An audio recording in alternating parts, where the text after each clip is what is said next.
Sermon 1, the Magians, Luke 8:32. A light to lighten the Gentiles and the glory of thy people Israel.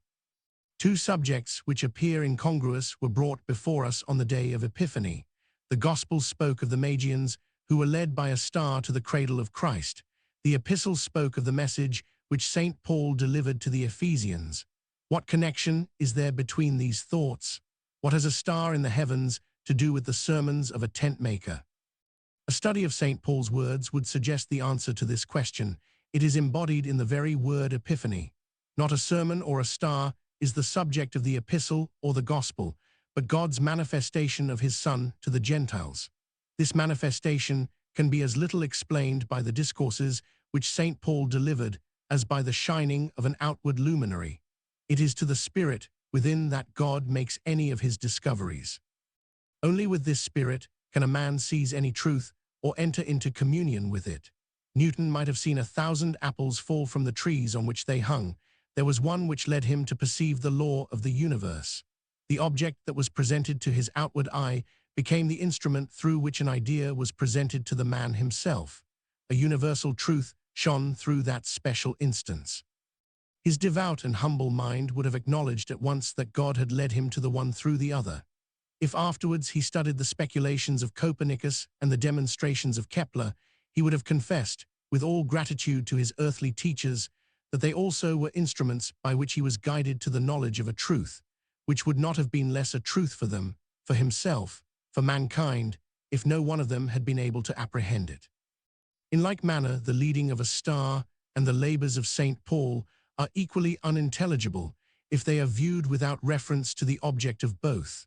When connected with that, each may enable us better to understand the other. I have taken the words of the old Rabbi Simeon, which have become a Vesper song of the Church, to illustrate this subject. The best commentary upon them which I know is found in our collect for the Epiphany. O God, who by the leading of a star didst manifest thy only begotten Son to the Gentiles, mercifully grant that we, which know thee now by faith, may after this life have the fruition of thy glorious Godhead, through Jesus Christ our Lord. One can but follow lamely in a discourse the movements of the Spirit in a prayer, but I shall try to keep the method of this collect before me and to examine its different clauses. Eastern sage, believing in a light which was older than the darkness, and which would at last overcome it, associating this light with the luminous forms that presented themselves to him in a still evening, trying honestly and earnestly to find out what these were and what they signified to him, was in these very studies sending up a prayer to the source of light, that he might be shown his way, which was bewildered with shadows and deceitful fires. Such a man is surely a most interesting subject for contemplation.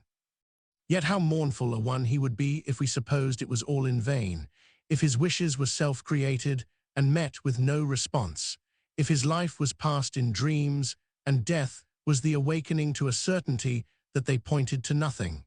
Is not the doctrine of the Epiphany a more cheerful and a more reasonable one? If we take it, so we are bound to take every record of Scripture, supposing we believe it, as the instance and exemplification of a law of the course of the divine working, is it not good news that God himself was directing the thoughts of the student of the stars and of all other students and seekers in every direction, that their disappointments and sorrows and hasty guesses and crude anticipations were themselves schoolmasters by which he was bringing them? Yes.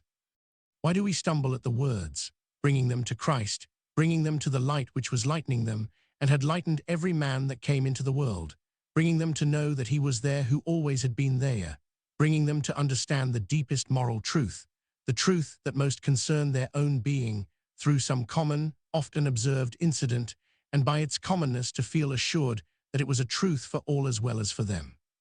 If we think of him who was born at Bethlehem as having never lived till he was conceived by the Virgin, we may lose ourselves in all kinds of speculations about the miracle of that particular star that led the wise men to his manger.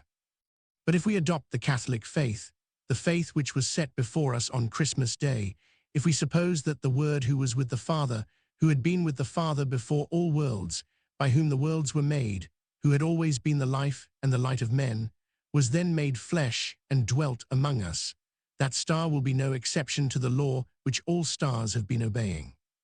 They needed not to forsake their courses or break loose from their orbits, that they might become instruments of illumination to the inner spirit of man, any more than that they might show him his path through the wood or across the ocean. In each case, they were obeying their Creator's high behest, they were glorifying his calm and settled order, and so were ministering to the greatest as well as to the humblest needs of his children.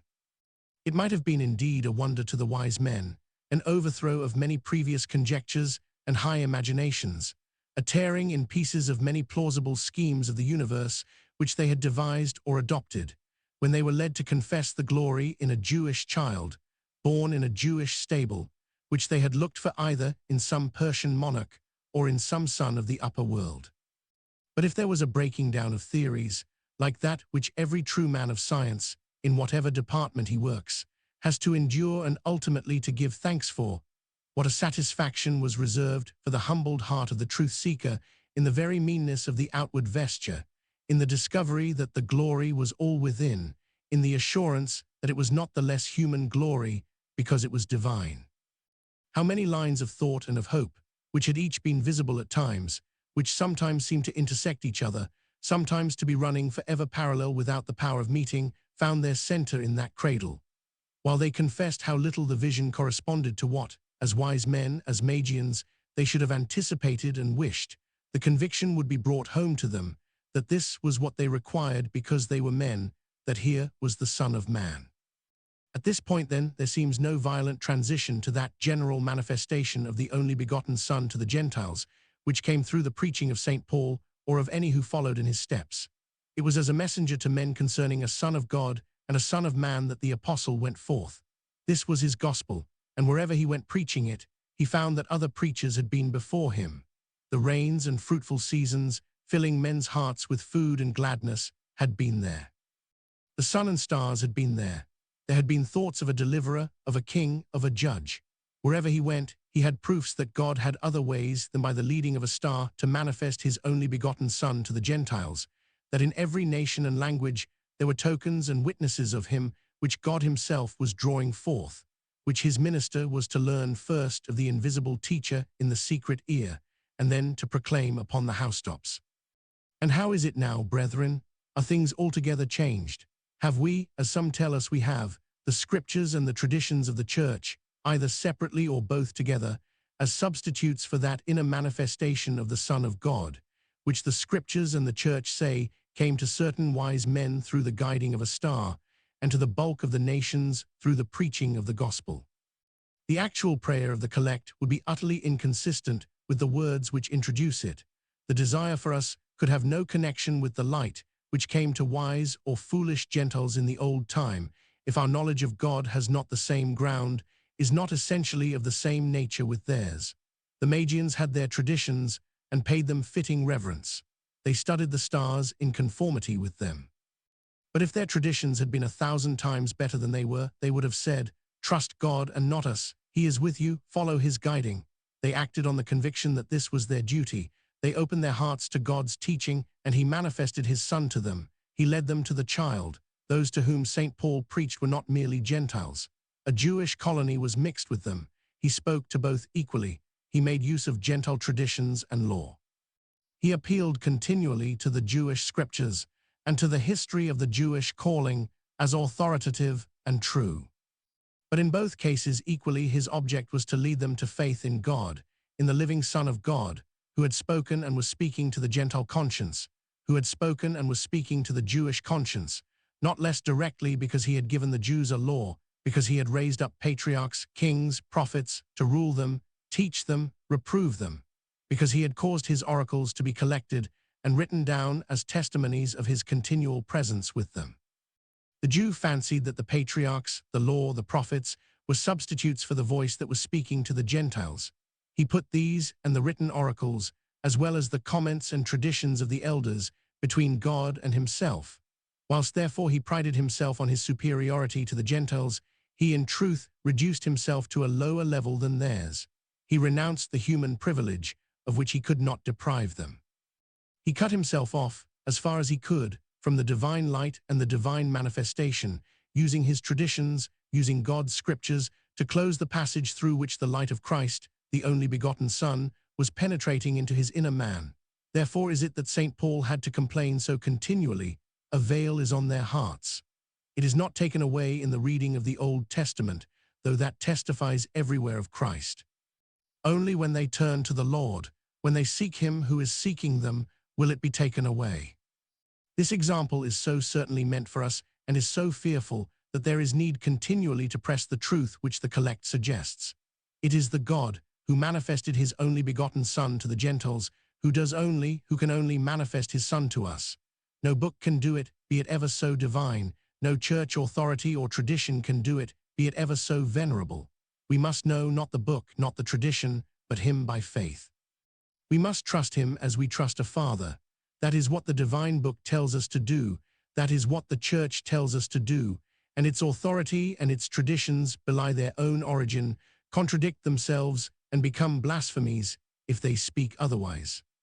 If we believe in God habitually as a living person, if we seek him as a refuge from our own atheism, from our own idolatry, from that in us which is most utterly contrary to him, our self-will, our pride, our spite and malice, we shall know him really as one knows a friend, not by seeing him with the eyes, not by getting reports of him or traditions of him from others, be those reports ever so trustworthy, be those traditions ever so reasonable and credible.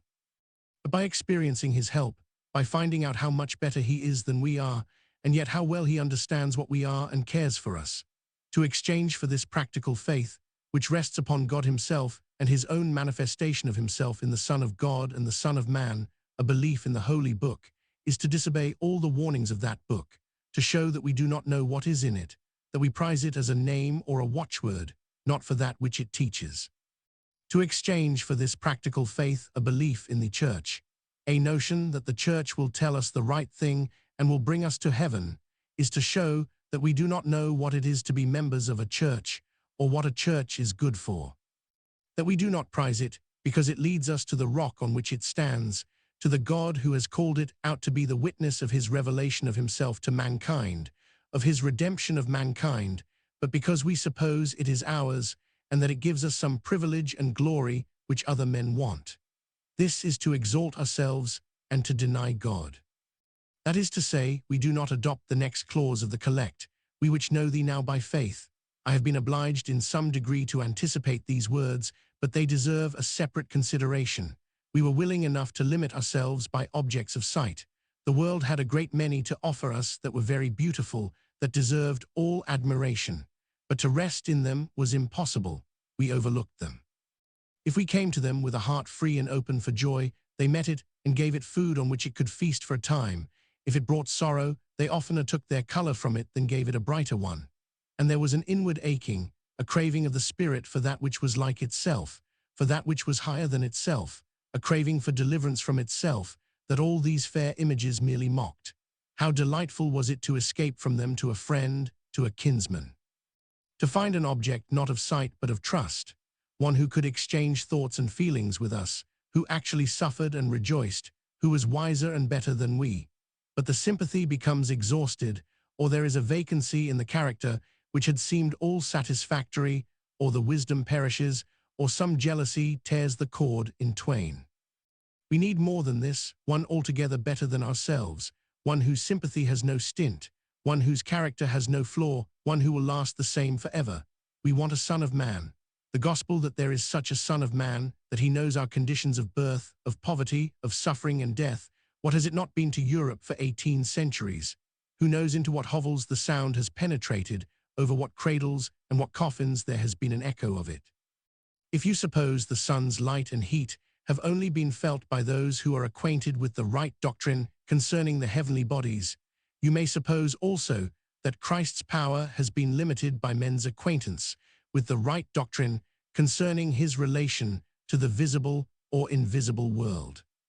As the truest astronomy, by declaring what is the unchangeable law of the world, by showing how entirely independent it is of our conceptions and anticipations, refutes the one conclusion, the truest theology spurns with far greater indignation the other.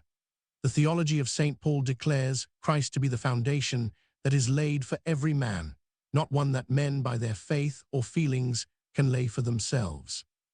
The theology of St. John declares Christ to be the light that lighteth every man, whether the light is acknowledged or denied. The Church, in its creeds, its sacraments, and its prayers, proclaims the incarnation and the manifestation of the Son of God as good news to the world. She prefers to endure the charge of being assuming and dogmatical than to earn for herself the credit of hesitation and modesty by refusing to meet the demand of the human conscience and reason, by teaching men to fancy that truth is created by their thoughings. But Simeon did not speak only of a light to lighten the Gentiles. He said there was a glory for the people Israel. The collect does not only thank God for manifesting his Son, it asks that we, though Gentiles, may have the fruition of his glorious Godhead. These are equivalent expressions. We ask for the whole Church, for the whole universe, what the Jew believed in for his countrymen. He felt, and he had a right to feel, that the children of Abraham had been educated for something higher than the sight of the most blessed child, of the most perfect man. All their discipline had been to teach them that they could only be satisfied when they awakened up after God's likeness, that to know him was their great reward. In our efforts to convert them, we have, I should think, been far too inattentive to this consideration. We have not done justice to the feeling which has been working, however confusedly, in their minds, that there must be the revelation of a divine glory encircling their nation, that if no such glory is in reserve for it, it has existed for nothing. But if we have failed to meet the secret cravings with which God has inspired Jews, if this has been the cause why so few of them have cast in their lot with us, we have done equal wrong to ourselves and to the other nations of the earth through the same ignorance and misunderstanding. The fruition of the glorious Godhead is as needful for us as for them. Whenever we speak of glory, whenever we think of glory, however paltry our words about it, however low our conceptions of it may be, this unspeakable, inconceivable blessedness is lying behind them. Why else does the thought of glory so naturally, so inevitably associate itself with the thought of departure out of the world? Why is there something painful to us in calculating the petty rewards which we can bestow upon a man who has done any work of deliverance for his country? Why do we almost dread, eagerly as we may desire his return, to hear the vulgar, formal phrases which are all we can devise, to commemorate the toils and sufferings that we think of with most gratitude and affection? Why is there somewhat calming and soothing in the sadness which follows a brave man to his grave in the very place where his work was done, just when it was done? Solon, we are told, thought those young men blessed above kings, who yoked themselves to the car of their priestess mother, and when they had brought her to the temple where her services were due, fell asleep for weariness, and since she had prayed that the goddess would pour her best gift upon them, woke no more. Such a gift, we may surely believe the God whom we worship would bestow on those who have offered themselves as freely for our common mother. Here the hard fighter knows him by faith. Whatever may be the nature or the weapons of his outward warfare, he must seek the captain of his host amidst jungles, must watch for him by the light of campfires. It is by his own weakness that he learns the everlasting strength, by his sins, the perfect righteousness, by the feebleness and uncertainty of the halo which plays about the head of the noblest of his servants, the substantial glory of which that is the reflection.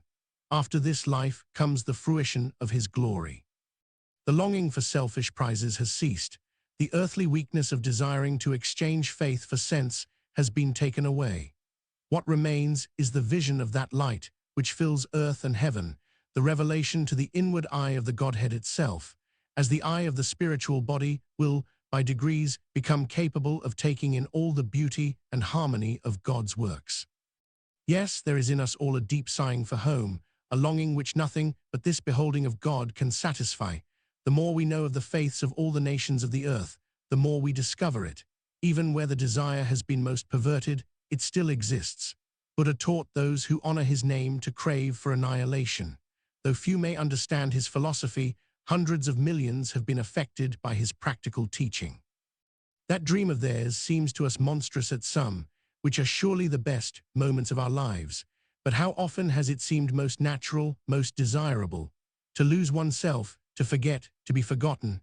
Who, after days and months of intense restlessness, may not have counted this the highest of all blessings which the soul can attain?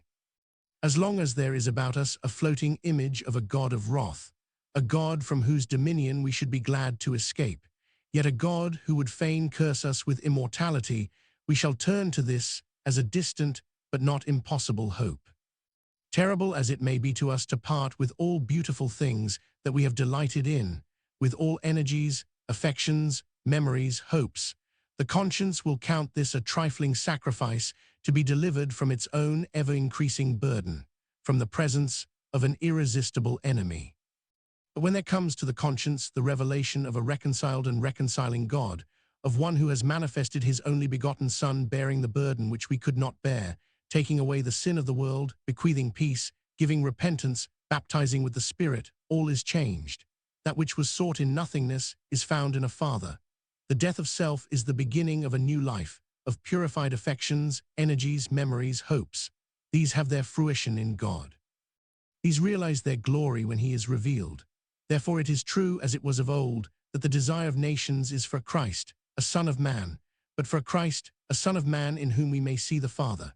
Therefore it is true, as it was of old, that the star which shall guide the wise men from the east, be they Buddhists, Brahmins, Mahometans, will rest on the cradle where the young child lies, but will rest there because that child has come to manifest the glory of God.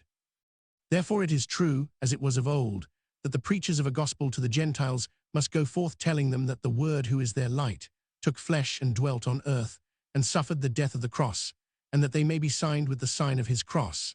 But it is because the wisdom and power of God were revealed at Calvary. It is because the assurance was given there that sinful and dying men shall hereafter behold the face of God, and that his name shall be on their foreheads.